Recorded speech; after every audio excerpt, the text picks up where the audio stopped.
Hello, everybody, and welcome back to the Planet Film Network. I am one of your hosts, Sean Monk. I'm your host, TJ Cornwell. And tonight we are going to be doing, as we say every week, but we are going to try to do a tight 90-minute show. There's not much to talk about because it's just kind of going through our Oscar predictions at the end of the episode, which we normally, our big show is normally actually diving into the ceremony itself, which will be next week, obviously. And then we're going to talk about a couple of stories right at the top, and then kind of the biggest story right now, which is obviously 2 days ago, Matt Bellany from the Town Podcast and the Puck newsletter revealed that his sources were telling him that Kathleen Kennedy has officially submitted her intention to retire to Disney, to get all the verbiage there correct, because it still has not been confirmed or anything, but we will get into that, and we want to hear from you guys. What are your thoughts on Kathleen Kennedy stepping down after 13 years of the being chairman and CEO of Lucasfilm since George Lucas sold it?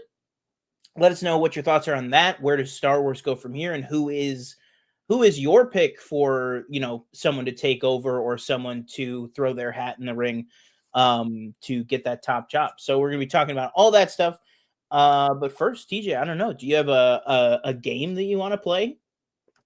Yeah, I just thought it'd be fun if we did a little one frame. Danielle watches a lot of Smosh videos, and they do a few of them. And one frame is one of them. So I thought it'd be fun to do that. And then we got Movie Grid as well, where it's like I've done this before with like sports, football and whatever. I'm not very good at it usually, but maybe movies I'll be better.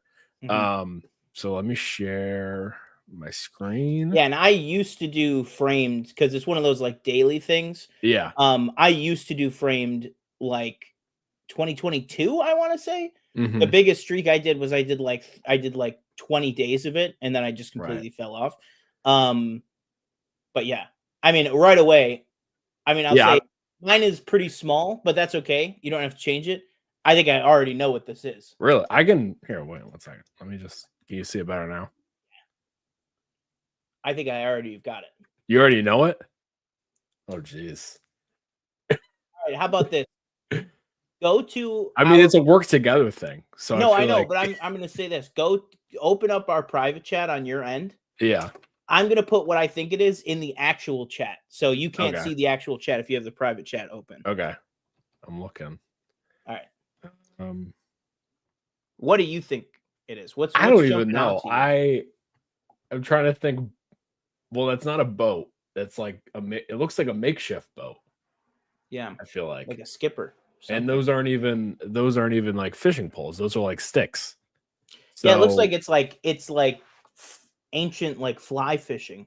Yeah, so I'm thinking like wilderness, maybe probably like in the 90s, 80s type of movie, it looks like.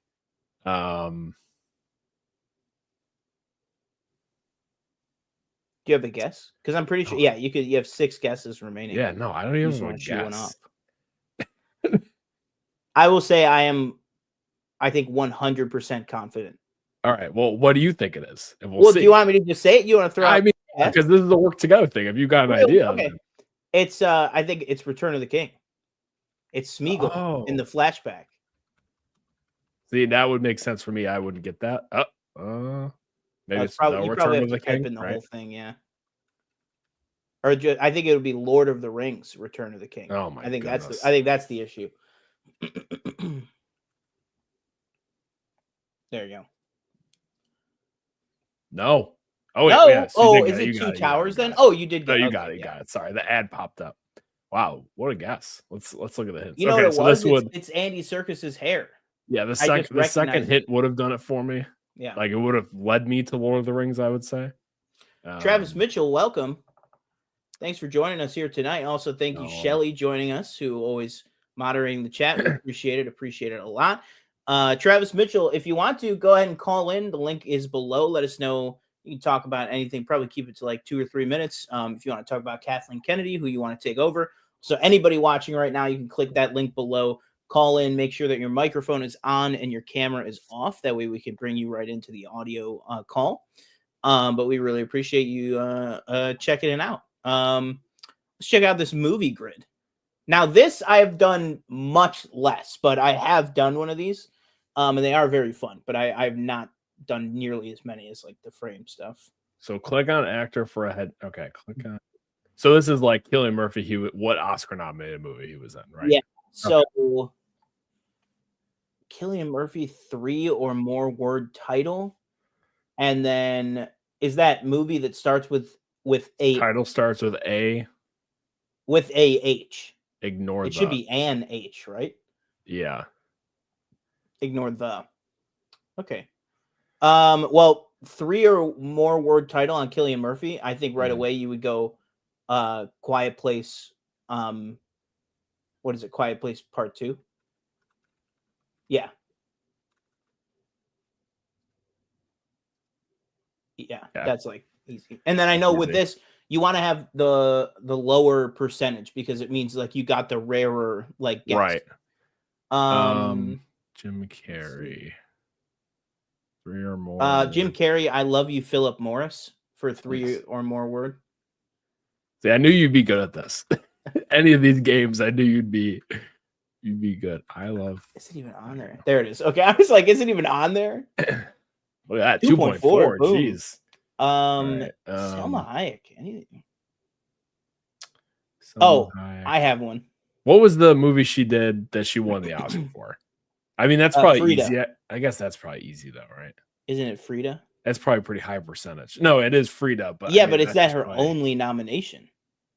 Well, this is what she was. Was she in a movie that was nominated for an Oscar, not what she was? Oscar nominated film, not her nomination. Right. Oh. So I'm trying to think like. I don't know if Selma Hayek was Eternals nominated. See Oscar nominated film I feel like can be so nebulous. I guess it's not nebulous. I guess you do include crafts categories. So yeah. I mean you get a couple guesses. I think I would go for it. Try Eternals. All right. I think it was nominated, right? I hope so. Maybe Eternals. There you go. Remember they dropped the second trailer. Not nominated. Okay. Oh wow. I think we should go with Frida then. But that's I guess so. The easier one. Was that Wild Wild West? Was the number one answer. I think it's EID. Oh no, it's I. Yeah. No. Wait, what? What? Are we thinking of the right movie? Yeah, I think so. I guess she just didn't win. I guess she wasn't even nominated. Huh? I thought she. That's crazy. Okay, I thought she was, but okay, whatever. Title that starts with an H. That is tricky. Yeah, this is a little wonky. Cillian Murphy. Crap. Well, okay. Well, let's just knock this out. I know it's the higher percentage, but we'll just do Oppenheimer for this. Well, yeah. I was like, you could have technically done like any Nolan. Yeah, true. But okay, fair enough. We can save it though. Whoa, were any of his Nolans started with an H? No. Title start with a H. Ignore the. Okay. Man, Selma Hayek is really 3 or more messing with me. Word title. You want to do Jim Carrey Oscar nom? I feel like that's what I'm trying to. Yeah. Get out of the way. What would you do? Would you do Jim and Andy, or would you do? Yeah, that was an option. Man on the Moon, or Truman Show? Truman Show. Which one do you think is less likely? I would go honestly with this one. I would go Truman Show just because. I mean, it being a documentary, I don't even knowing my luck. Jim and Andy might not have even been nominated. Yeah, I don't know if that would. Yeah. Okay. There we go. Okay. Oh well, we already ran out of gas. I mean, okay, fair enough. Yeah, it's like tic-tac-toe. It's like you can mathematically make yourself not be able to finish it. Man, Selma Hayek, that's tough. Tough. 3 or more. Oh, well. Oh. Is this exactly what you were going to say? Yeah, that's exactly what I was just going to say for 3 word. Man, Oscar nominated film. I feel like Oscar nominated is just too hard. All right. Film that starts with an H. That is just like really hard. Was Jim Carrey Horton Hears a Who? He was, wasn't he? Or no, that was Steve Carell. Oh. Jim Carrey was the Grinch. Start with an H. Yeah, that's tough. I don't even think movies start with an H. I can't think of Killian either. What's Selma Hayek? Does anybody know a movie that starts with an H? Just name a movie that starts with an H. Hunt for the Red October. Other than Horton Hears a Who? Yeah. Hills of Eyes. I don't think Yeah. she was in that. Man, I don't know. We might have to call it on this one.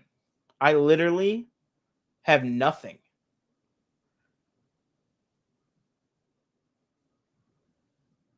I'm like running through all of Jim Carrey's filmography as much as I can. I know Jim Carrey. Like, if it was an E, I would say Earth Girls Are Easy. I would say a movie like that. There's like a clue available if I click on this. Yeah, try to do that. Name a movie that starts with A, B, C, D, E, F, G, or H. Or H. The Dark Knight is an acceptable guess. Numbers also count. So wait, where does it say that it's A through H? Oh, it's the dash. Oh my god, I can't even see the dash there. Okay. They messed us on that one. That was dirty pool. So Frida would have worked here. Yeah, I would just do Dark Knight. Yeah, Frida. Michelle in the chat says it's Frida with no E. Oh, Frida. Oh, frick. Okay. Do you want to do that for Oscar or do you want to do that for this? You do that for this. Guess we're running out of guesses, so. Yeah. Jim Carrey put I think it's, what is it, High Voltage? Right? Is that the name? Oh man. Nope. Damn. It's not High Fidelity. What is it? Somebody was all right. What's Do you want to see results or you want to keep going? Let's just see results. All right. So we can try next week and do but yeah, we know that. What are the top answers? 85% of players today? That's pretty good. All right, scroll down. It should tell you. Oh, Grown Ups was the number one. 28 Days Later. Ace Ventura. Ace Ventura, Pet Detective, Truman Show, Eternal Sunshine.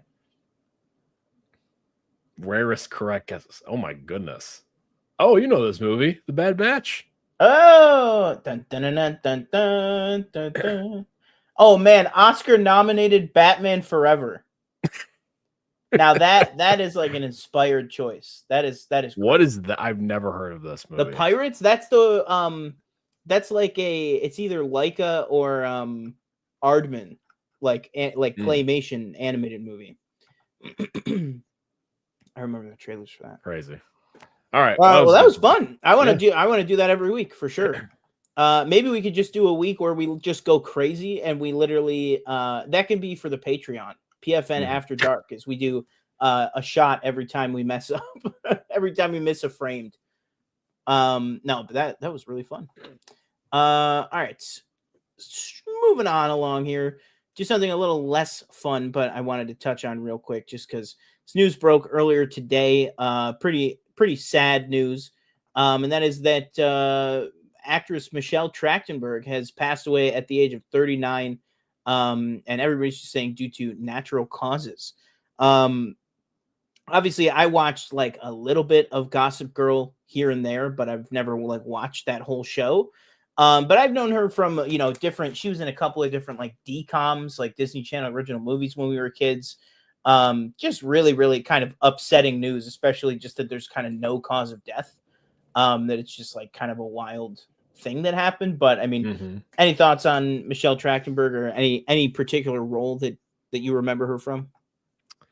Not necessarily. I'm looking through her like just her part she's played and nothing is jumping out to me. Obviously, like you said, she was in Gossip Girl. I was not a watcher of that show, but yeah, so young, like you said. I was actually in a meeting today and somebody like said it and I was like, oh shit. I was like, it was the name. I was like, I know who that is, but I was like, I don't think I've ever seen her or anything. But yeah, really sad news. Yeah, it's funny because I always think of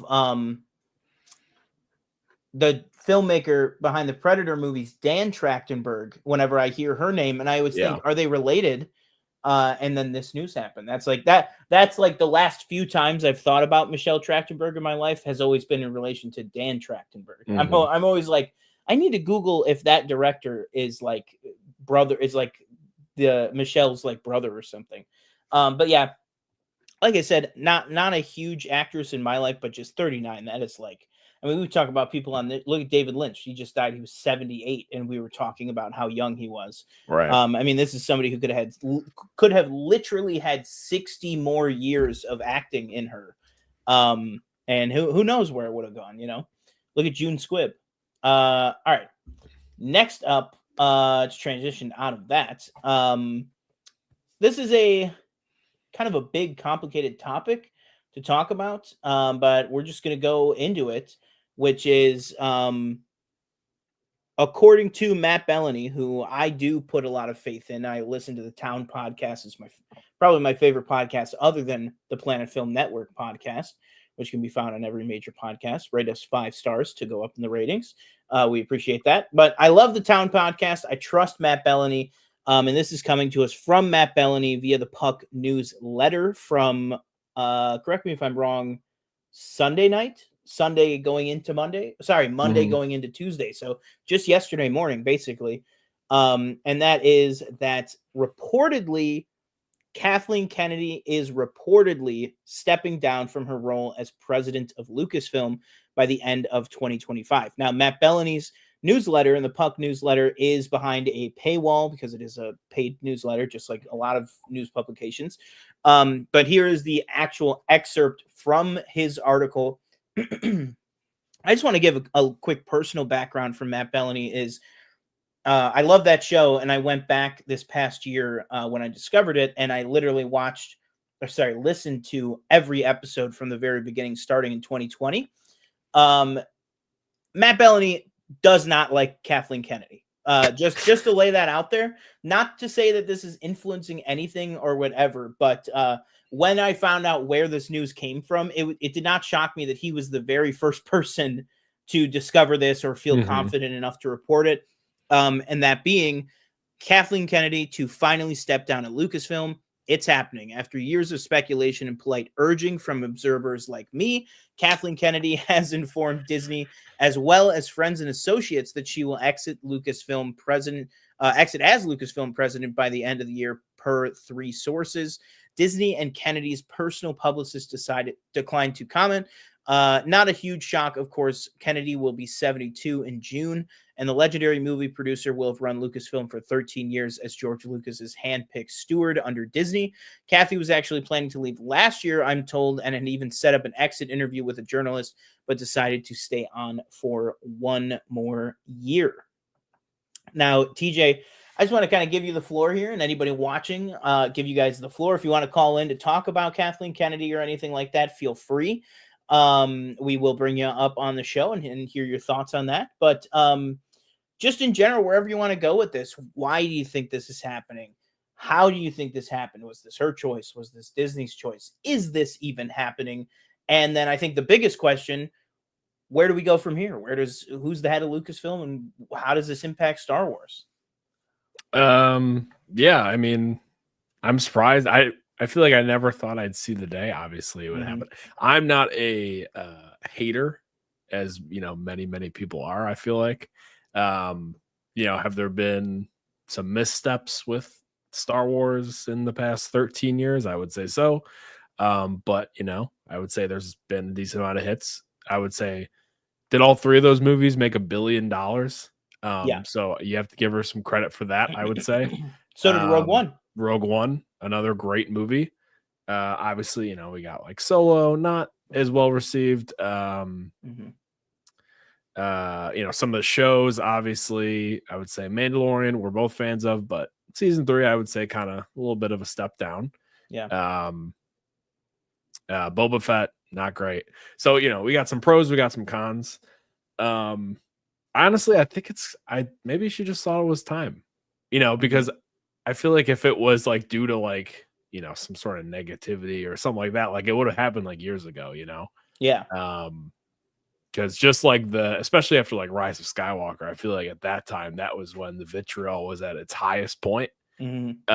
Just because of what we went through those 3 movies where it started off pretty good with Force Awakens. People want to call it a rehash of A New Hope, which I would semi agree with, but it was still a good movie, I thought. And then obviously Last Jedi was completely different, and it was very obvious that they did not have a cohesive story to go across 3 movies. And then they tried to kind of Frankenstein it all back together with Rise of Skywalker and be like, no, this was the plan the entire time, when it's like, well, clearly it wasn't. But at the end of the day, she is very good at what she does, and she made Disney a lot of money. And that's the point of the job, is we're trying to make the most money we can by putting out, either movies or TV or whatever, and trying to, again, get the most out of these properties. And that's what she did. As far as who's going to take it over, I don't remember the name. There was somebody that like just joined on a Lucasfilm like a month ago, or Derek 2 months Hoffman ago. guy. Yeah. So, maybe he came on with the idea that she was stepping prepping down, somebody or something. I thought I saw something about like people believe like Feige's the best choice for that job. Although I feel like Kevin Feige's stock is at an all-time low. Yeah. We got Favreau. Does he want to take that kind of? I don't think so. I know people have kind of turned on Filoni in the past, however many years. So I don't know. Maybe it'll be a fresh face, but here's what I'll say. It was like, I don't think because she's gone, it's gonna be like this, like in 3 years, like you're gonna be like, see, it was her the entire time. Like, I think it could still be, she's gone in the next 3-4 years. It's like still mediocre content. I think that's definitely obviously a possibility. And then who are you gonna blame? Who does the blame get assigned to? Yeah. So I'm very interested to see what happens. I don't know. I hope, again, I hope Star Wars as a brand just like rebounds going forward. And if she's retiring, I assume, right? Is that that's what they say. Yeah. No, happy retirement on a great career, I would say. Yeah. Yeah. 2 numbers. $11 billion. It's a lot of money. And 78 Oscar nominations for the films that she worked on. Yeah. Or for the films that she produced. Not necessarily all of them for her, but 78 Oscar nominations across her career for the movies that she produced. I echo pretty much everything that you said. No pun intended. I think the biggest thing to keep in mind is that it's like you said, if this was some great big, like, oh, we finally got her, like that would have happened years ago. It would have happened quietly, in the middle of the pandemic. It would have been like, hey, we're going to take this time to reassess, see where we want to put things. This is a natural pause on production that we're going to take advantage of. And yes, there is the argument of like, well, things were as vitriolic as ever around the Rise of Skywalker, but now it's like just kind of not terrible, but disappointing series after disappointing series, according to some people. Maybe it's just disappointing the fact that all she seems to be able to do is get them to make series, which I think is a little unfair, because it's just there's so many people just don't even appreciate how much work producers like her and producers like Feige have to actually put into all this stuff. And again, just jumping over to that, because I'm sure we're going to talk plenty about this in the future. Jumping over to that, I do think let me pull up here in chat. Michelle said, put it kind of perfectly here. I think a couple of replacements for Kathleen, Filoni, because George loves him. Also, Feige could do it. He has shown interest in Star Wars before. And then Favreau doesn't like the corporate end of things. Yeah, Favreau to me is the kind of guy that does seem a little like, I don't want that, but I could be wrong, because he's a very, very savvy guy who, you know, maybe he could see that this is a chance to push the franchise in this new direction, work on his own craft, work on his own, you know, kind of business expertise. This is the guy who created the MCU with Kevin Feige. So, you know, Favreau has his he's got his chops, you know, he comes from high pedigree. I agree with you. I think that Jesus, all these guys with their F names. I agree with you that Feige's stock is at an all-time low, but I do think he would be great at the job. But I think whether his stock is at a low or a high or what, dude's busy. What are we talking about? I mean, maybe if this was happening in 28 and Secret Wars is past us, the X-Men have sailed off to, you know, we're on a good step forward now. But he's at the very least got 3-4 years of wrapping up and setting up to get done before he would ever be in a position to leave. And if he left during the middle of all that, I mean, what kind of look is that? You're going to another branch of the company when one branch needs you the most. I don't even think that Iger would allow that. You know what I mean? Like, no, I'm not going to let you run Star Wars. You got to get your own house in order first. And then the big one for me is Filoni. I just don't think, I think that people talking about like Filoni and Favreau and everything, like, I feel like they don't understand what Kathleen Kennedy's job is. Like, it is a business job. You know, she is like a business person who has to get together all of this stuff. It's not like a fun job where, look at James Gunn with Peter Safran, right? There's the Peter Safran half of it, you know? Yeah. So maybe you could say something like, maybe it's Carrie Beck, who is another Lucasfilm president who has been kind of steaming up and going up in the rankings of the company slowly over the past like decade. Maybe it's something where you elevate two people, like it's Carrie Beck and Filoni, and you put in place a James Gunn, Peter Safran type situation. Or maybe it's just Carrie Beck alone. Or maybe it's somebody completely new that we have no idea about. Maybe it's Simon Kinberg. But my point being, though, I just feel like sometimes people get too lost in this, like, well, they want it to be Filoni because he just knows it the best. And it's like, yeah, that's why Filoni is good where he is, overviewing content and being able to make his own projects when he wants to. I think that's the perfect place for him. I think that he would be somebody to say, I don't want to, you know, run a national company. You know what I mean? Like, it's just, I feel like people think that it's like a super creative job. And it's like, if anything has proven anything, the bulk of what Kathleen Kennedy has had to deal with is all business decisions. That, you know what I mean? That is what has made what was the make or break for her tenure there, is a lot of these different decisions, a lot of these directors that she would hire. It's like the relationships that were going south on her. You know what I mean? It's not necessarily like, oh, I don't know how to put together a good movie, because obviously that's not the case. But you need to get somebody who is good at putting together a good movie and is great with talent.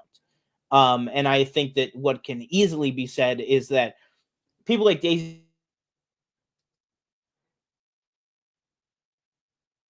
and just from stories and everything with directors and stuff, people have said that she's not a kind of creator's producer. You know what I mean? When she's dealing on that scale, you know, when she's one-on-one with a Steven Spielberg movie, that's one thing. But when she's got to fly from London and Scotland, where Andor's filming, then to LA, where Mandalorian's filming, then to, you know, wherever the next movie's going to be filmed, you know, it can get difficult. It's a difficult job.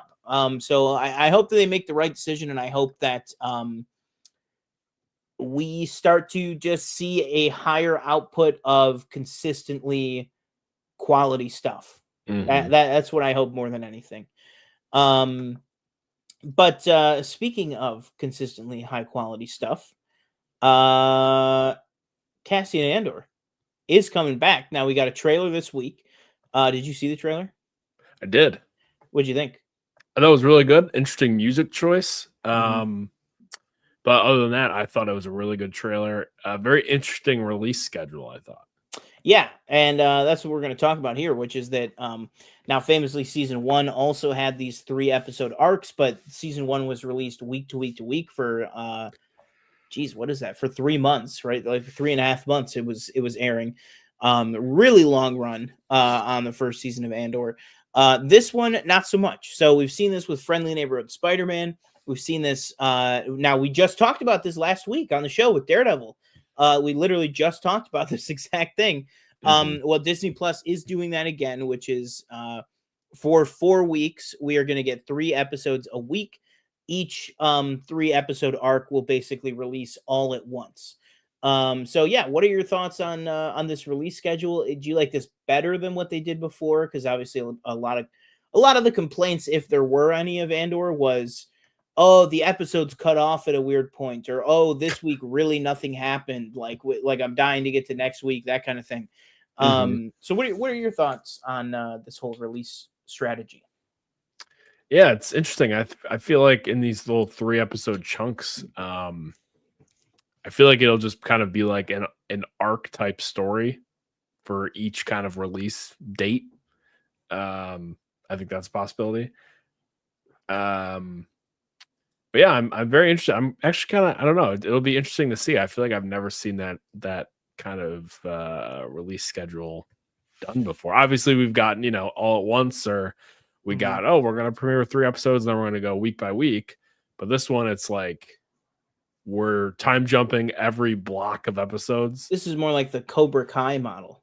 What's the Cobra Kai model? They released that last season in like 4 chunks. Oh, okay. Or 3 chunks, I think. Yeah.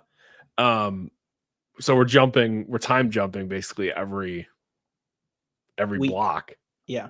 And it'll just be, I don't know, like it also just won't be, I don't know, it also won't be as long, I guess. Like it'll only be 4 weeks, which I guess I'm kind of excited about, so I can just like kind of go through it even faster.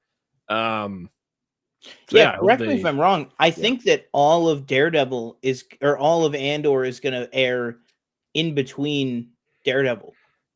I think so. That's pretty crazy. Yeah, Disney Plus in April is going to be crazy. I mean, there's going to be Andor dropping every week, Doctor Who dropping every week, and Daredevil dropping every week. So it is going to be one heck of a time to be a Disney Plus subscriber.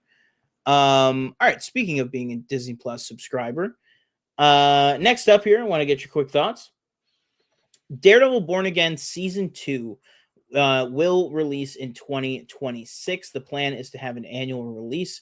Now, I want to go through a couple different things here, because this is all coming from a lot of these big interviews that Marvel Television chief officer, oh my God, I almost just said Brad Gilmore. That's not the right name.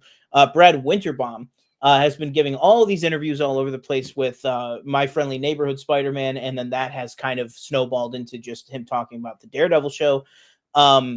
He's dropping a lot of information and stuff out there about what's in development, what we can expect, what is actually, happening.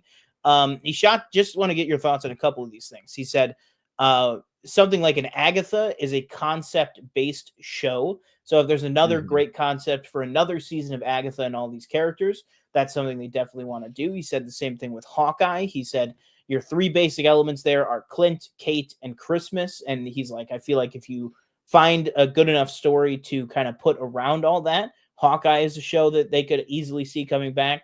A couple of shows that he flat out said are not coming back is there was a reported live action Wakanda show featuring Okoye. That he said is not happening. That he's excited to see Okoye again, but it probably won't be on the small screen, were his exact words. He also said that they're very excited to reintroduce the character of Moon Knight in an upcoming project, but that there will be no Moon Knight season 2. And then the last and most in-depth thing that we got is that there will be the next Marvel special presentation will be on Frank Castle's Punisher. It'll be a TVMA TV special presentation. John Bernthal is co-writing the script. Ronaldo Marcus Green, who directed We Own This City, which was a great HBO show starring John Bernthal, He will direct it. And then Brad Winterbaum described it as a shotgun blast of a story with all the emotion, and I believe in the interview he said, and maturity that you want out of a Frank Castle story.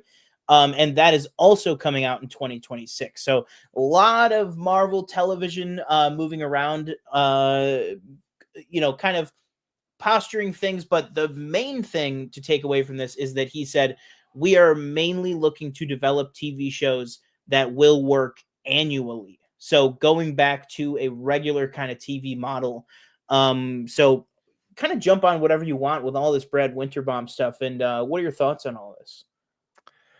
Yeah, so it's interesting to see they're kind of going back again to the that format, like the special presentation format. I think that's a good way to kind of, obviously we're going to see John Bernthal in Daredevil at some point, but to kind of get a new full story, I feel like that's kind of a good way to, reintroduce him other than Daredevil, obviously. Yeah. Moon Knight season 2. I mean, didn't think season 1 was all that great, so you're not gonna get any, angry word letters from me. And I'm interested to see what they do with Agatha, honestly, because we kind of left the character, and it's like, okay, like, what are we gonna do next? Where are we gonna see her? So yeah, like, do they come back in Vision Quest, or is this something that you're just throwing at the wall and it'll land? Right. And what did that say again? You said that was next year too? What? Season 2? Vision Quest? Oh, Vision Quest. Well, yeah, he was saying a specific Agatha season 2. He said he believes that show is kind of in the pocket that he calls concept based. So he's like, if we get a really great idea to kind of bring back this vibe and this group of people and stuff, then we will do that. But he said, obviously everything he said, he was like, but we will see these characters again. Just, maybe not in the project that you particularly think. But then, yes, Vision Quest, that is 100% coming out 2026, he said. Yeah, so I'm excited to see, what they do with that. And the Black Panther show, do you think that was one of those things that they were planning on doing it, and then they obviously saw the response? Obviously, Chadwick passing away was a big, it shifted everything. Yeah. But do you think, seeing the response to the second Black Panther movie, they were kind of like, maybe not? I don't even know if it has to do with that. I'm going to go out on a limb here and say I think it has more to do with Secret Invasion.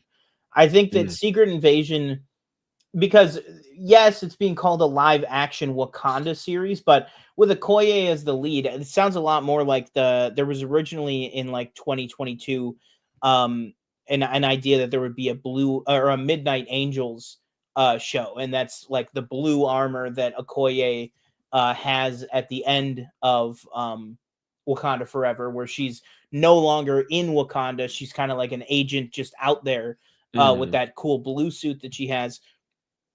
My guess is that would have been like an Okoye Ross show. You know what I mean? And so I feel like it would be dealing with somehow that kind of side of the MCU. And I think after Secret Invasion, it's like, all right, let's maybe cool the break on putting these like espionage thriller type things on TV. And I think just Secret Invasion 2 was a pretty instrumental show in going, oh man, something here is just not working. Like in terms of getting these shows made into shows.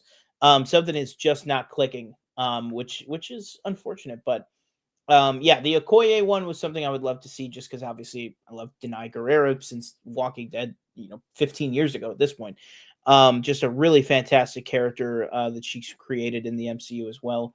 So that was exciting to me. I also liked the idea that him talking about something like Hawkeye, where we're now like 4 years removed from that he's like, that's something that just because we haven't gone back to it doesn't mean that we won't.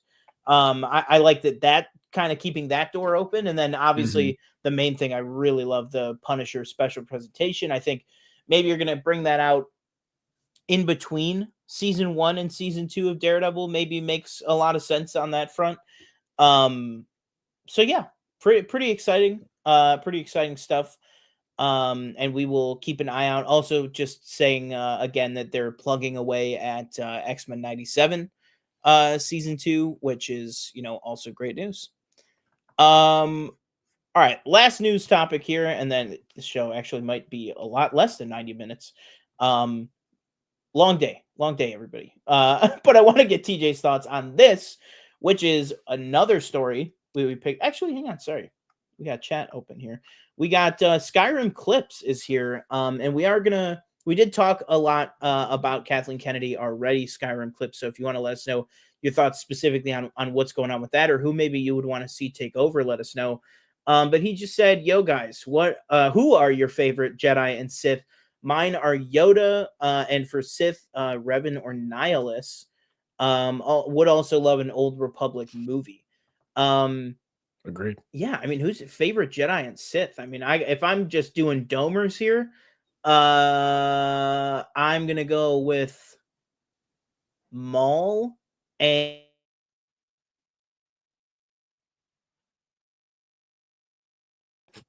either Qui-Gon or it's probably Qui-Gon.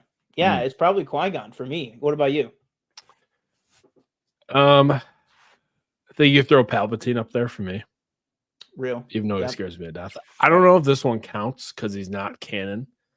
He said Darth Nihilus, so I would say yeah. True. Galen Merrick from Force Unleashed. Real. Like OG Star Killer? Oh yeah. Yeah, I mean, I think that's real. And I will say too, just in case Skyrim Clips comes back at me, because rightfully so. I know that Revan and Nihilus, they are in canon in the sense of those names have been directly referenced and stuff, whereas Star Killer is, he is the more type of not canon where it's like his puzzle piece does not fit in. Right. You know what I mean? Whereas like any of the, ancient Sith and stuff. But yeah, all those, I mean, Darth Bane, I love the Bane trilogy. When I was going crazy on Star Wars audiobooks, like from 2019 to like 2020, I literally read or listened to like 40 Star Wars books. And a lot of them were EU stuff that I just never ever looked at before. So yeah, the Bane trilogy is like fantastic. I'd love to see any of that stuff. I mean, like Darth Plagueis too, he's just a fantastic character that I liked what they were setting up with the Acolyte. That's probably the biggest bummer that we're not going to see the Acolyte continue, is just whatever they were going to go with Plagueis, and like where they were kind of wanting to spin his story into. Pretty cool. But yeah, speaking of ancient wizards with long beards, TJ, last week we talked about this being a potential rumor. This week, from the newly SAG winner, John Lithgow's mouth himself, John Lithgow confirms that he will be playing Dumbledore in the Harry Potter TV series. He said, "It's going to be a big risk for me, but it's a risk I'm happy to do. It's going to define me for the last chapter of my life." So seemingly 100% confirmed now, John Lithgow will be Dumbledore for the Harry Potter series. What are your thoughts on this? Great. Boom. Confirmed. Yeah. It was interesting. I watched the kind of elaborated clip, like the 30-second one, and it kind of lines up with what we heard about that Rylance was the choice. And then obviously, unfortunately, we didn't talk about it on here at all, but Mark Rylance's wife tragically passed away that made him drop out of contention for the role. So that's why we didn't get Mark Rylance. But and then what I was saying was that kind of lines up. John Lithgow said he was at the Sundance Film Festival and got a call from the people at HBO and by Mark Mylod, and basically just straight up offered it. And so it sounds like Rylance fell through, and they were like, boom, we know exactly who we want to go to for this if we can't get Mark Rylance. And I think they would be equally great.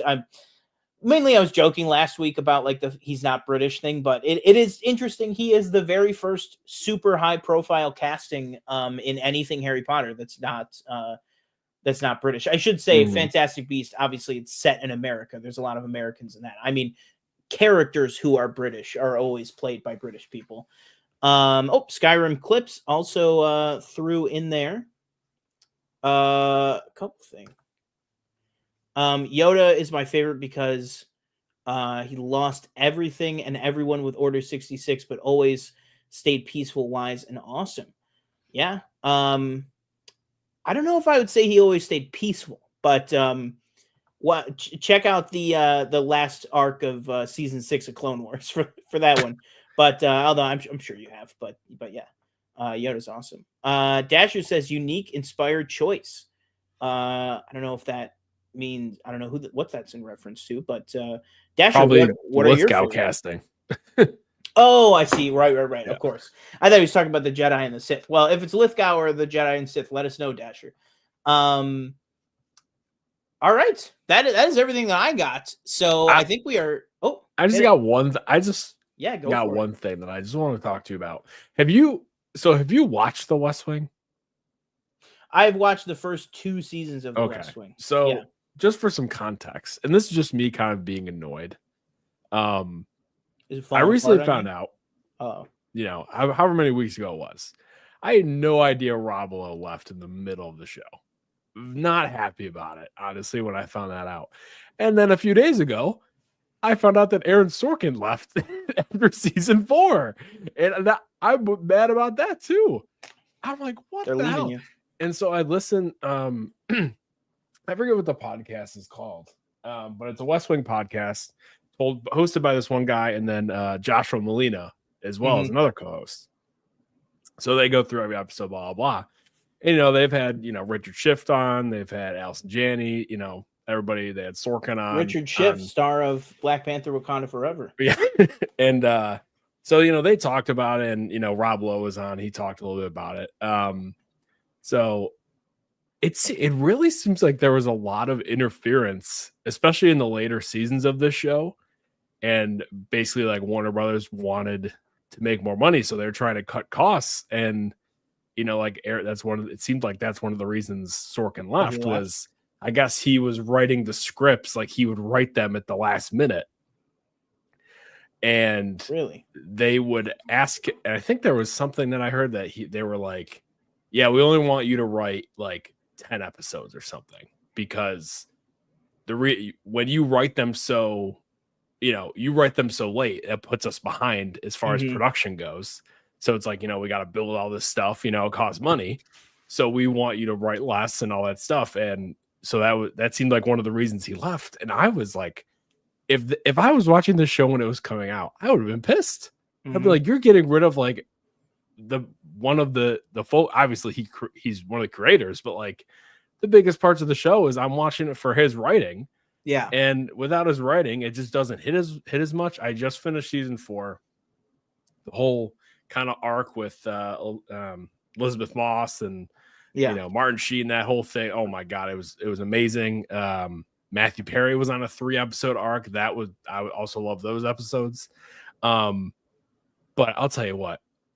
So Rob Lowe leaves in the middle of season 4, and he's just gone. Like, so they set up this story that he's going to go run for Congress in California in this district.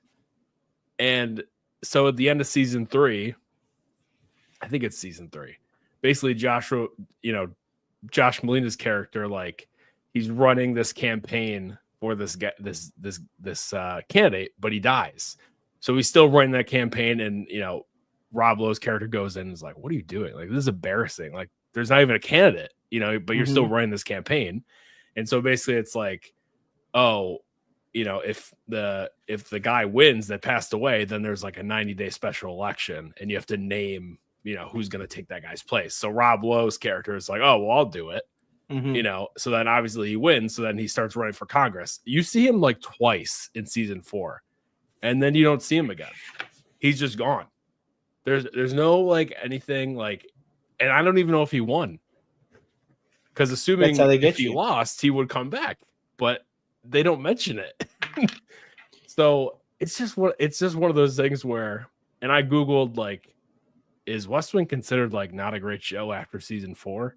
And it seems like, at least the internet is like, yeah, after season 4 kind of takes a little bit of a dip, because you're kind of losing like its main focal people.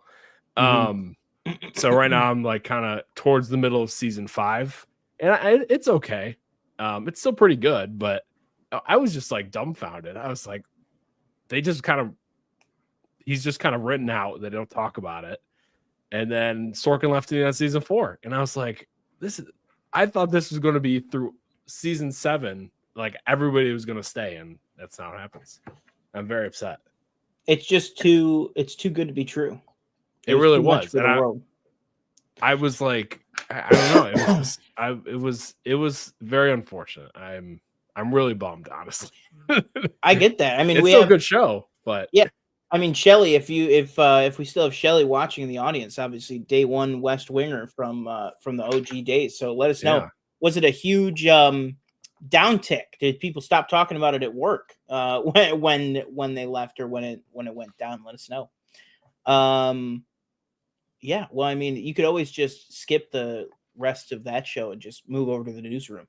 I already watched it. I told you I watched it. Just watch it again. No, I'll watch it again. Just watch it again. I watched that. I did watch Few Good Men the other day. Never seen that before. Great movie. You can't. He's really good, Tom Cruise. Oh my god. Boom. Did you order the code red? Man. Oh man, that's crazy. Yeah, really, really good. I think I've rewatched the Newsroom show like 4 times. That show is just so good. I could watch that like if you like in The Office they play that game Desert Island Discs, which totally has no purpose in today's modern age with digital streaming and stuff. But if I was in like a Desert Island Disc situation, the box set for the Newsroom could last me like 2 years at least. All right, we are going to move on now to the Oscars, but first I just want to throw this up. Skyrim Clips, thanks for answering, guys. Hope we will get a cool movie for the Old Republic, maybe Bane or something. Yeah, I think that would be awesome as well. And yes, Skyrim Clips, we are live this time every single week. So, we go live at 7, but if you want to jump on in at like 7:30, 7:45, we will be here.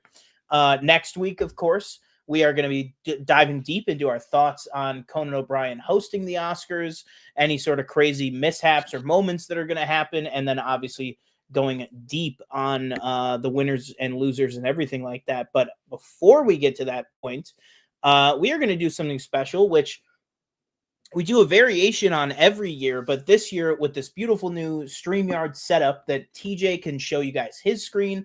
I can show you guys my screen. We're able to do this for our end, at least for mine and TJ's work part, a lot easier than we have in the past. And actually, real quick, it looks like we have a caller. Caller, can you unmute yourself?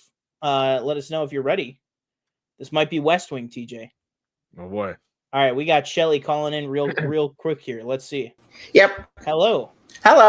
You hear me? Yeah, we can hear you. Okay, great.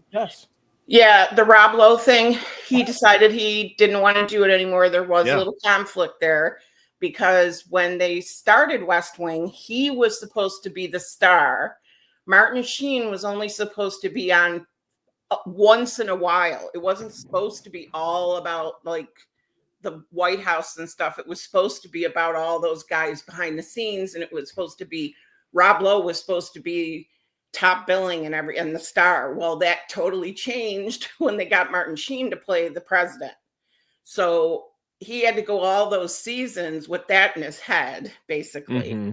So finally, he just got to a point where I don't know if he wanted to do something else or if he was just that pissed after 4 years or whatever it was and everything. So yeah, he did what TJ said.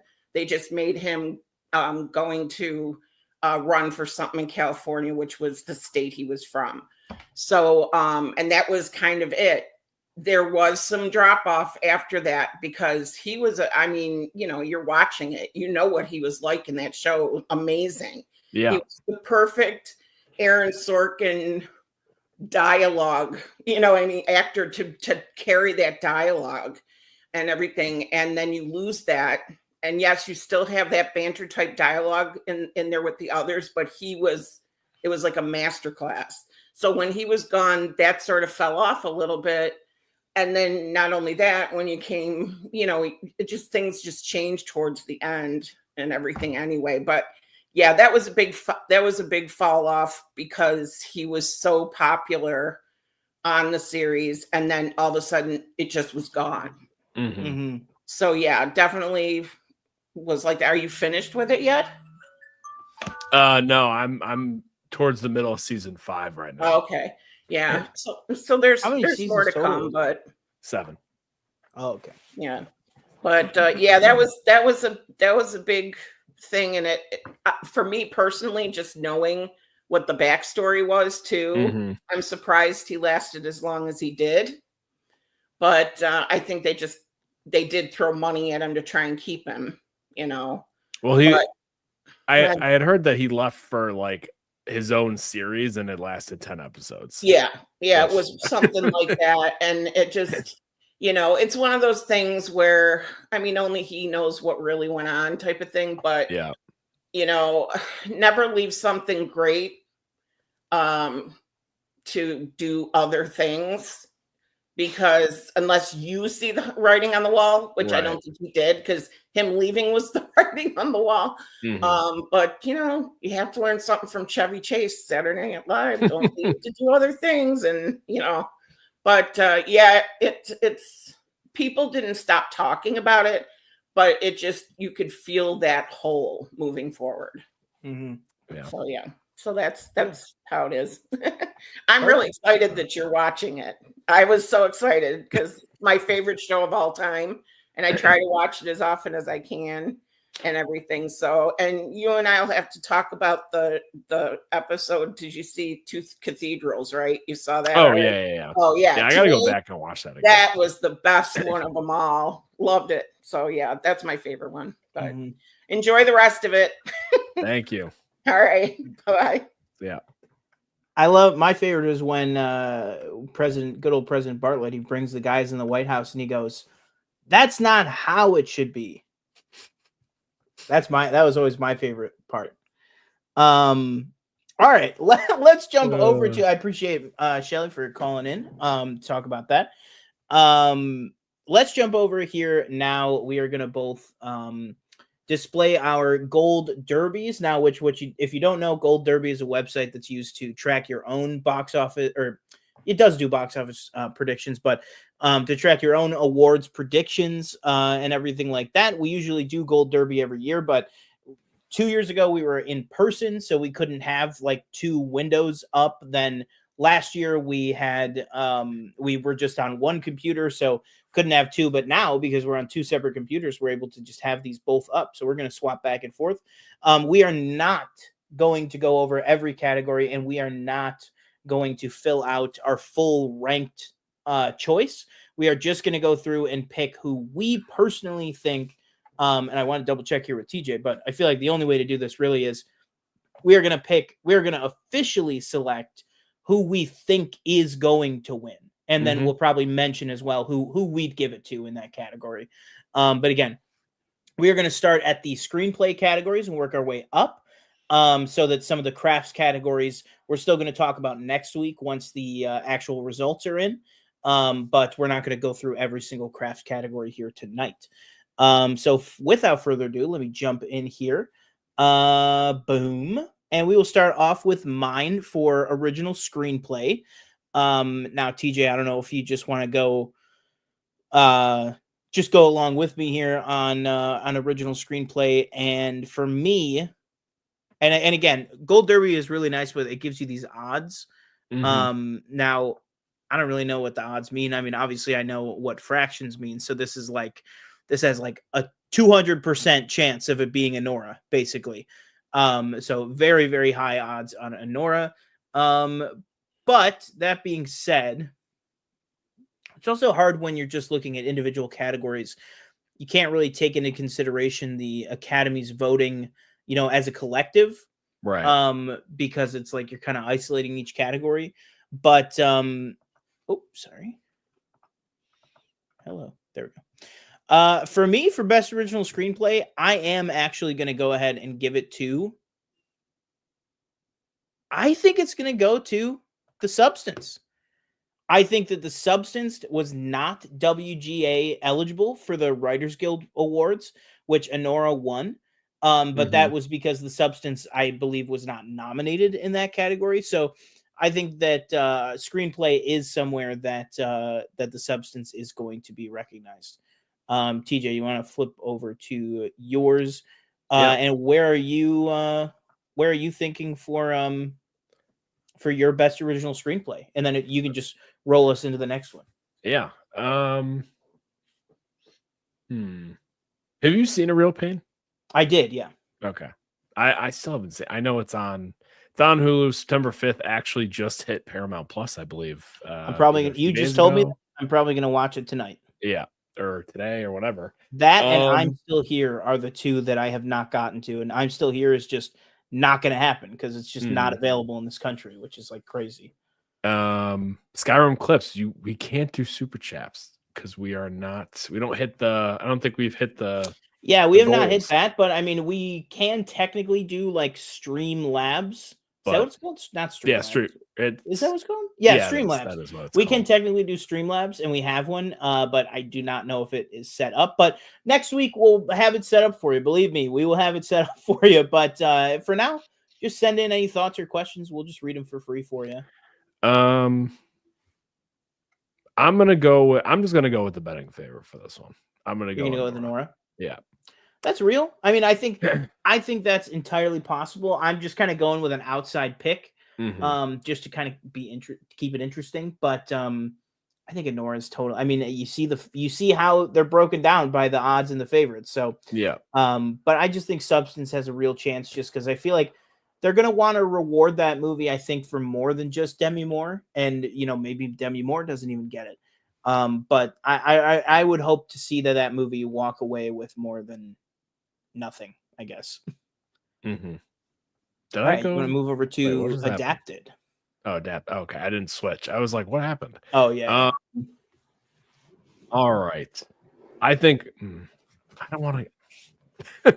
Well, I will take out Emilia Perez. I don't think that's nowhere close. No. I'm gonna take out A Complete Unknown. I really like the movie. I just don't. Other than Timothée Chalamet's performance, I didn't feel like it was, groundbreaking, in any other way, really. I'm gonna go. I might take Nick. I haven't seen Nickel Boys, but I feel like Conclave. It seems to be getting a little bit more kind of, and I know, the SAG awards aren't necessarily the biggest indicator or anything, but I just feel like Conclave maybe is gaining a little bit more momentum in other categories. So I'm going to take Nickel Boys as my winner for this. For me, I am going to go with Conclave. I think, honestly, I have not yet seen Sing Sing, and I have not yet seen Nickel Boys as well. I mean, obviously, if I had the time, if I had the access, I would watch these movies. But I think it's going to go to Conclave, just because I think Conclave it's steaming up there. But also, Complete Unknown has also been on a pretty good rise lately. You saw that Timmy won the SAG award, which SAG obviously has way more crossover in the acting categories than a screenplay category, but still, I am going to go with Conclave on this one. All right, let's move on here to best supporting actor. Maybe, in my opinion, one of the absolute runaway categories of this year. I'm going Kieran Culkin. I mean, I just think that all of these guys were great. The Apprentice I still have not seen because I'll see. Yeah, well, that's maybe in a couple years. But all the other ones, I mean, Yura Borisov and Anora is fantastic. Edward Norton, I mean, you and I have talked about that. It's just such a different, such a exceptional performance from him in that movie. Just something so unlike what he normally gives us. And then Guy Pearce, just in my opinion, was beyond phenomenal in The Brutalist. I personally would give it to Guy Pearce. I would probably give it to Guy Pearce or Edward Norton, actually. But I'm going to go with Kieran Culkin because he has won everything on this campaign trail. There's not been a single award that he was nominated for that he has not swept away with. So for me, for supporting actor, I'm going to go with Kieran Culkin. What about you? As much as I've said I would really like Jeremy Strong to win, as well as Yura Borisov. Like you said, I thought he was really good in Anora as well. I feel like I have to agree with you, where I feel like Kieran Culkin is just kind of taking everything. And again, like this goes against everything I literally just said, where it was like, usually these award shows don't dictate what is going to happen on Sunday night, but it just seems like it's really rolling. And again, this is a movie I have not seen, and I've heard quite the contrary, where it's like he's really not doing anything. Kieran, he's good, but he's not like he's doing Kieran Culkin. Yeah. Right, exactly. Would you agree with that? I mean, I agree with that in the sense of like, I think Jesse Eisenberg is doing Jesse Eisenberg and everything, but yeah, I don't agree with it in the sense of the people that are like, he's just playing Roman Roy. It's a completely different character than Roman from Success. I mean, like, that is like, honestly, like asinine to me, that I don't even understand why people would say that, other than just to go with the narrative that, oh, he's not putting in the work to do anything exceptional. I don't now saying that, I actually don't think he was doing anything particularly exceptional, but he's really, really good in the movie. But yeah, I just think like conventional wisdom, I mean, it's all steaming towards him. So if I were to remake these odds, I would probably throw Edward Norton at the bottom of the list. Personally. Yeah, you think? And move, Euro. I would probably flip Jeremy Strong. I think Jeremy Strong should be higher on the odds list personally, but I think it's going to be Kieran. Real. Okay, did I save that? Let's go to supporting actress. All right. This is another one where, see, maybe I might sound like a hater here. I liked Felicity Jones in the movie. I didn't I wasn't personally like, oh my god, like she's doing amazing. Like she's obviously really good in it, but I'm kind of surprised to see she was nominated. Man,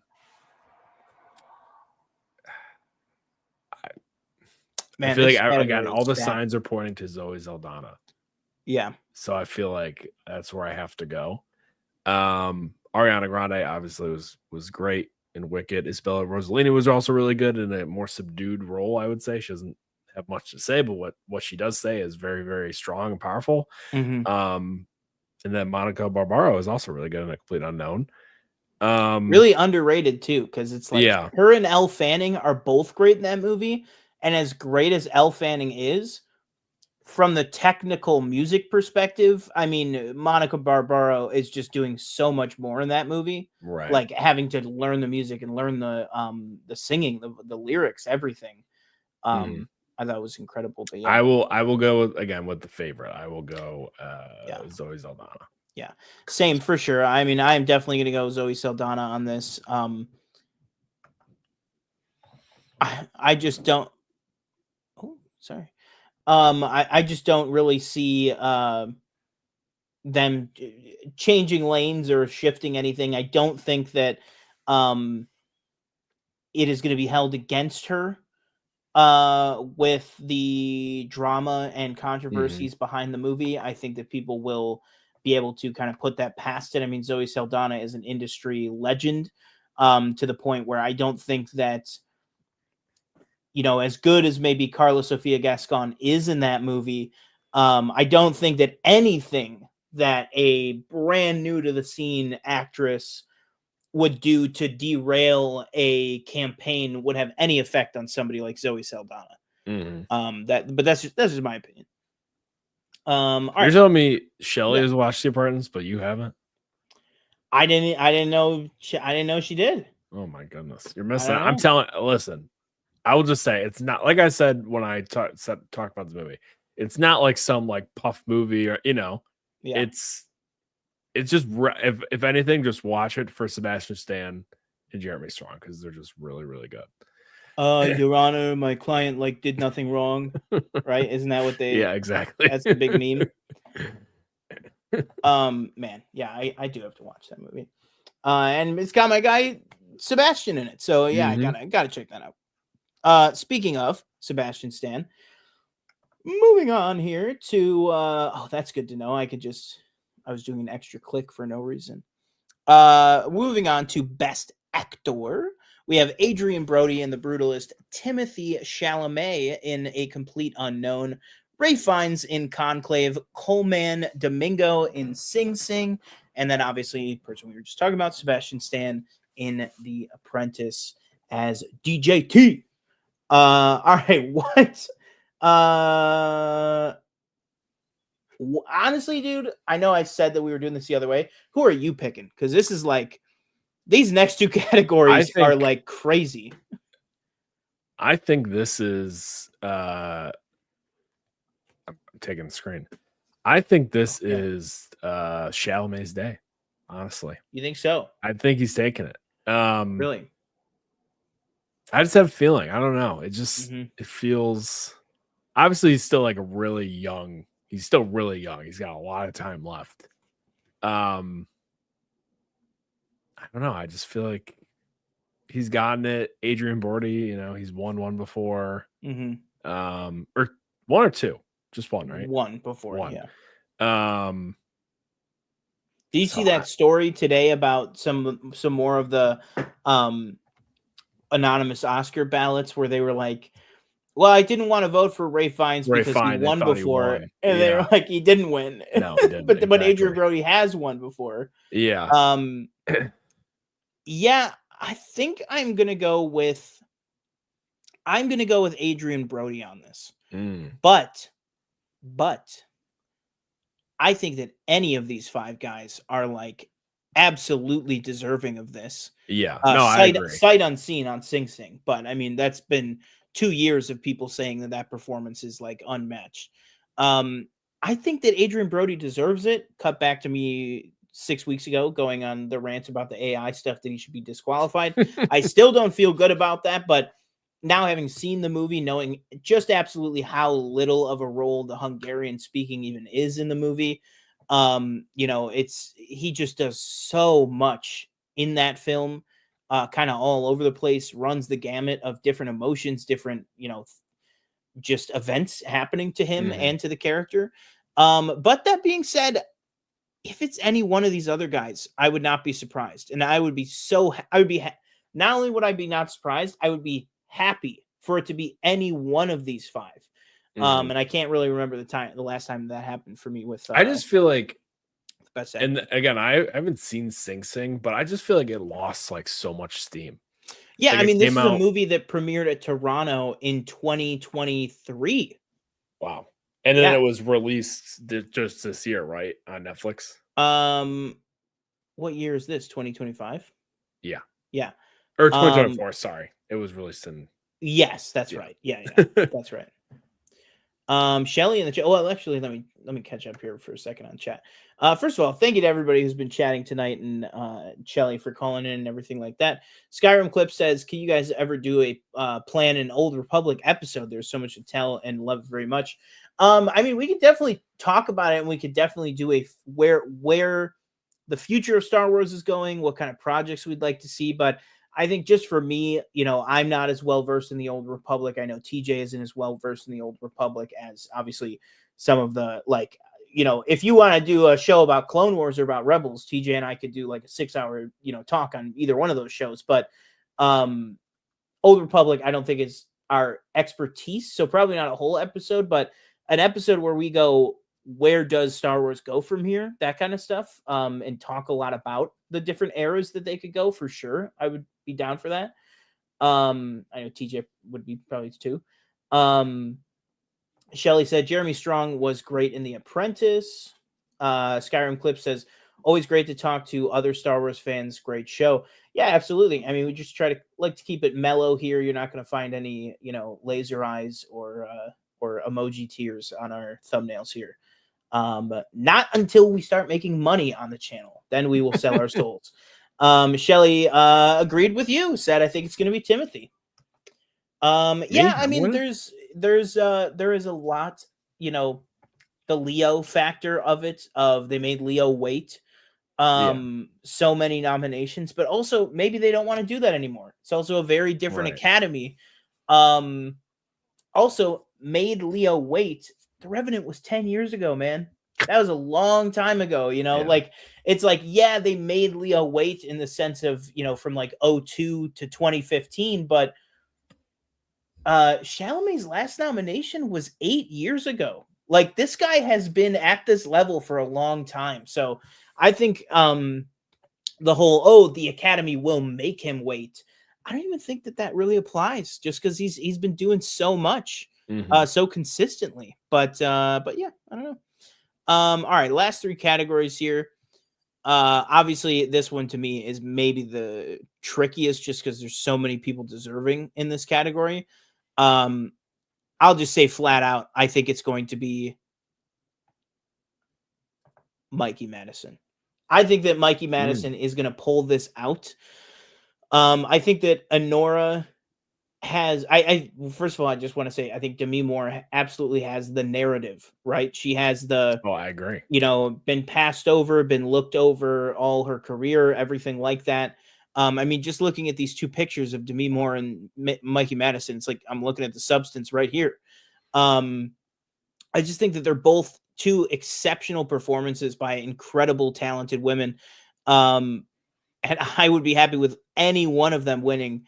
I just personally think that in all the controversies surrounding some of the other films, I think with the ranked ballots and stuff, I think maybe a lot of people that were going to go with Carla are maybe bumped over, and maybe they want to go with, well, if I'm not going with Carla, then I'm going to go with Mikey Madison because I really love that performance. And everybody's going to vote for Demi Moore anyways. I really just think that kind of any support that Carla had falling out really is probably going to shake things up more than people are expecting. That's what I think on it. What do you think in terms of best actress? Personally, I think Carla's out. No chance. You think? Yeah. I know. Shocker. What are the odds? 1 billion to 1? Yeah. Cynthia Erivo was great. Don't think she's gonna win it for Wicked. Maybe part 2. Maybe they throw it her way for part 2. Real. Yeah. I've not seen I'm Still Here, so I can't speak to that performance. I'm sure Fernanda Torres is great. Between Mikey Madison, Demi Moore, I was leaning Demi Moore, honestly. She was really, really good in that movie. Even though it made me ill. I forgive her for that. Even, you know, Mikey Madison, also very good. It's tough. Yeah. This category is, I think, maybe the closest in the entire race of just, it really, truly could be either one of them. And I think that Fernanda Torres is up there too. I think there's been a lot of talk about her performance, and it's just a movie that just feels like that movie is completely cut off from people like us. You know what I mean? Like, I just feel like I have looked and looked and looked, and obviously you could pirate it, obviously, but it's just like completely inaccessible over here. But, you know, people love it. Yeah. I am going to go. I'm going to go with Demi. I don't know. I feel it. I'm just feeling it in my bones right now. Real. Hey, man, if they get up there and say Demi, fine by me. Let's just say that. Boom. Let me get a Bruce Willis shout out in the acceptance speech too. Also very good in A Few Good Men as well. Demi Moore. Oh, hell yeah, man. What the hell? Ghost? Let's go. All right, you want to take us to director? Well, first let's call out the what's it called? The snub of John M. Chu. True, and Denis as well. Yeah. We didn't talk about like, who would we replace? You know, I think personally, if I had to replace one person, I haven't seen Emilia Perez, but that's another thing. I gotta finish the best pictures as well. I think I have a few I still need to see. I would probably get rid of James Mangold and either throw John M. Chu in there or Denis, he was like eligible, right? It wasn't like an eligibility thing. Yeah. Okay. For winner, I think Brady Corbett is winning this. Just the Brutalist just seems like an Oscar movie. The scale at which that movie is shot is crazy. I'll just be right back. And I just don't think Anora is I mean, let alone Best Picture. I don't know. I don't think Sean Baker is gonna win it for this one. I don't think A Complete Unknown, James Mangold, really has any shot.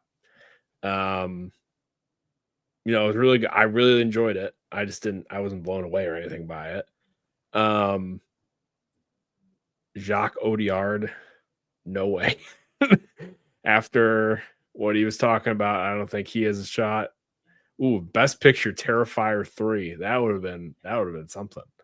Yeah, we're on Best Picture right now. And then Corlai Farget, I think I pronounced it. Farget. I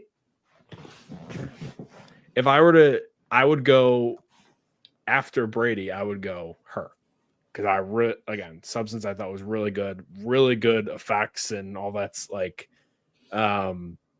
Also, just like the composition of it, like just the aesthetic of the bathroom, and then using the wide angle lenses to like fish eye the tiles.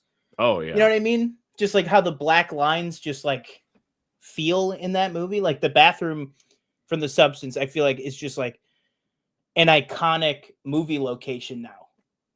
Pretty cool. So I'm gonna go Brady Corbet. Okay. Sorry, can I get I don't know if I missed it or what. Can you just real quick your thoughts on Sean Baker? Yeah, I just don't think Anora is like an Oscar movie. I just can't see them doing Anora. I don't know. Yeah, it's a really good movie. It's like Anora to you is like the movie that it's like, just to get nominated is the award, is the prize. Yeah, I mean like. Terrifier comparing Anora to The Brutalist, which one do you think seems more like the Oscar? Yeah, obviously movie. I'll tell you right now, if we were doing best score, you'd be hearing me say 4 things and 4 things only. That's 5. How did I get 5 fingers and 4 notes? Man, yeah, the Brutalist score is like fantastic. Guess what, buddy? I'm right there with you. Okay. I'm going with Brady Corbet. I just think the Brutalist, some of the visuals there. I mean, I know I talked about it when it was happening and also on the show, but like that train sequence, like the super high, like helicopter shot or whatever of the train, or however they did that, if it was a miniature or what. Of that train derailment, that entire sequence was like maybe the most transported that I've felt of any of these movies. And I love Anora and I love Sean Baker. I've seen everything but Tangerine. I love his movies, Florida Project, Red Rocket, Anora, obviously I love, but I think he has other Anoras in him that he can win for later in his career. I feel like the Brutalist is like singular. You know what I mean? That's I guess just that's the little spin I'll put on it. In terms of swapping people out, I think I loved A Complete Unknown a little more than you did, and the more I think about it, the more I like that movie. But I would easily take Mangold out, and I would take Audiard out, and I would put in Denis, and I would put in John M. Chu. I think that both of those were such higher. Like, I love A Complete Unknown, but I don't even think it's like as good as Ford v Ferrari. Like, I think Ford v Ferrari is a better movie. That being said, I love both of those movies, but to me, I mean, Wicked is just the achievement that is, let alone the fact that there's a whole second part, is just amazing. And then obviously Dune is just like an insane snow. All right, let's finish up here because we do got to get out of here, and that is Best Picture TJ, I'm just going to throw it right to you. Best picture of the year. Who's taking it? Well, unfortunately, it's not Dune, so cancel that out. Not Amelia, not Wicked, not A Complete Unknown. I think honestly, it's between these two. I think it's between Conclave and Brutalist. So you really just think Anora has no shot? I don't want to say no shot. Okay. I don't know.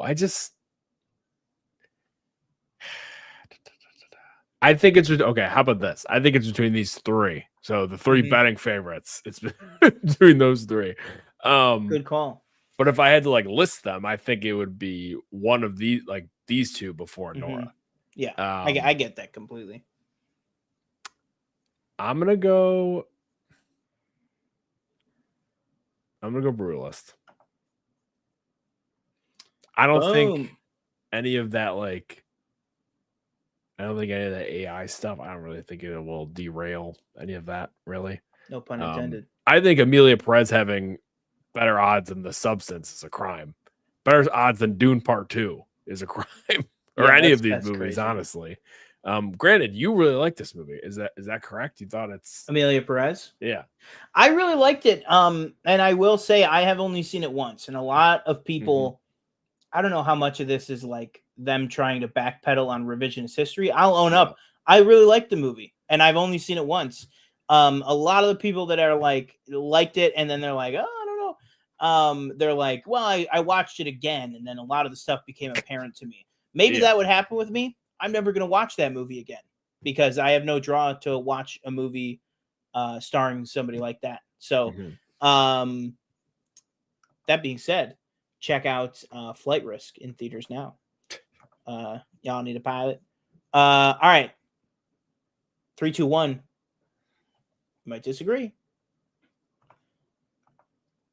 Oh, my bad. We're clicking the same thing over and over again. I'm going with Conclave. First of all, this is my most dire want of a rewatch. That is to me, the biggest thing to me is that I loved Anora. I will watch Anora again. I will probably buy Anora. I am chomping at the bit to watch Conclave again. I think that Edward Berger is already an Academy favorite. Maybe you could say that I'm wrong on this, and maybe that's a knock against the movie, is how many All Quiet on the Western Front won last 2 years ago. Maybe you could say that that's a knock on this movie, rather than an attribute to it, like I'm treating it as. But I do think at the end of the day, I think that Conclave is going to pull it out. Not that this is a huge indication, but it did win SAG Best Ensemble, because it probably, out of all these movies, it is probably the most fully ensemble thing. Any of these movies that has a chance, no offense, but Wicked, that's a true ensemble, but it doesn't really have a chance. Dune Part 2, obviously that's a real ensemble, but again, doesn't really have a chance, which is not the movie's fault, but we just gotta play it like we see it. But yeah, I'm gonna go with Conclave. That is who I think is gonna walk away with it. I think real quick, just you were talking about movie you're most looking forward to rewatching. I think A Complete Unknown is that for me. I just and I know I've said multiple times where it was yeah, it's a really good movie, but it doesn't do anything amazing. It's just a good time. The more I think about it, into Bob Dylan. I also have been listening to that soundtrack the same amount that I've been listening to Wicked. Yeah, which says a lot. I mean, I listened to, let's see here. I wonder, maybe I'll get called out by my phone on this, maybe not. Boom! Right there in the middle. Look at that. Boom. 3 of them. Look at that. Boom. Ave Maria from the Batman. Love that. Love that track. Yeah, I mean, Complete Unknown is fantastic. I just don't think it has what it takes to win Best Picture. But all right. Well, that, like we said, it was going to be a 90-minute show. We went about 90 minutes. We really appreciate it. We are going to wrap up again I've been one of your hosts, Sean Monk. What I want to leave you with is that next week we will be live at 7 p.m. Eastern Standard Time with the call-in show, the call-in link down below, possibly even a Streamlabs link that we will throw in the chat for you guys. If you'd like to send in a couple Streamlabs, we would be more than happy to read them out. 99 cents. I don't even know how low do they go? I don't know. But we'll have that ready to go for you guys. And we're going to just be doing a whole deep dive kind of post-mortem on the Oscars. We're going to have a couple of days, Monday and Tuesday to kind of let it digest with us. And then we're going to talk about, what we thought of Conan, what we thought of the presenters, the bits, how they work in the LA fires. A lot of stuff going on with this Academy Awards.